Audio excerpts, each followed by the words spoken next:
In this lesson, we are going to use and apply the steps that we learned in the last lesson for how to solve systems using the elimination method. Step 1 was to identify if you have opposite variable terms. If we look right here, I've got a negative y and a positive y. So those are definitely opposite variable terms.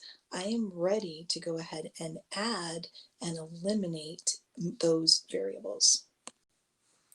Adding down, I get 3x, negative y and positive y will eliminate, and that gives me 1 plus 2 is 3. I divide both sides by 3. My answer is x equals 1.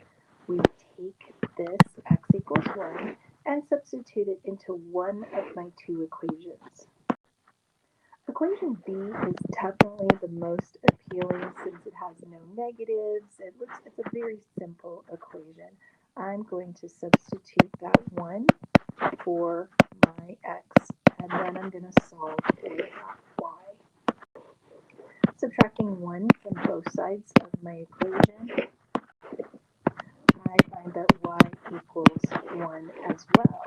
But we always want to check to make sure this is our actual solution.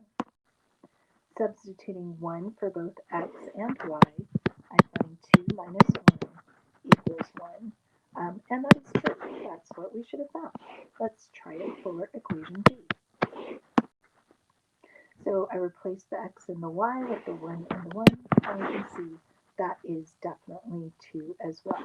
Our final answer is definitely 1, 1. Let's go through the same steps for equation 4. I'd like you to try it on your own. I am going to give you a hint to start out with. Hopefully you're looking for those opposites and you want to decide what would be the easiest thing to multiply by, because we do not have opposites here or here. And for my x's, I really can't multiply by anything, but I think I could multiply something to this 2 to get it to be the opposite of negative 6. So let me give you a moment to try that problem on your own, and let's see if you can come up with the solution. Labeling my equations A and B, I can see that equation A, if I could multiply this 2 by 3, I would get a positive 6, which would be the opposite of this negative 6. So now that I've done that, I've created this new equation for equation A that is negative 6x plus 6y equals 6. I'm going to bring my equation B over, write it right under my first equation, line all the x's up, line all the y's up, so that when I add straight down, that is going to, everything's going to match up with your like terms. Negative 6x and a 5x, when I combine those, will just be a negative 1x. Or we're just going to write negative x. Then our y's will eliminate because they are opposites when we add them together. I get 6 plus a negative 9 will create a negative 3. Remembering that there's a negative 1 here, I'm going to divide both sides by negative 1, and x equals positive 3. Now, the goal is to take this 3 and substitute it into one of my original equations. They both look, they both have a negative in it. I kind of like A just a little bit better. So I'm going to put that 3 into equation A.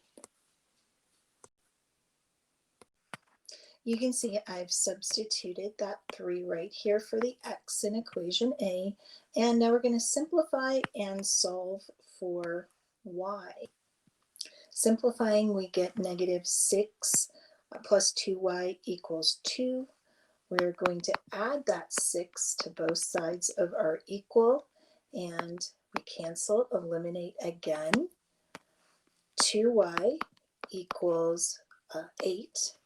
and dividing by 2, we get y equals 4. Last step is to check. So in equation A, I've replaced the x with the 3 and the y with the 4 that I found. Simplifying, -6 plus 8, does that equal 2? And it does, so that one checks out. Same thing for equation B, replacing the x with 3 and the y with the 4. Simplifying, I get 15 minus 24. And does that equal -9? It sure does. So we can now see that our final answer is, in fact, proven to be 3, 4.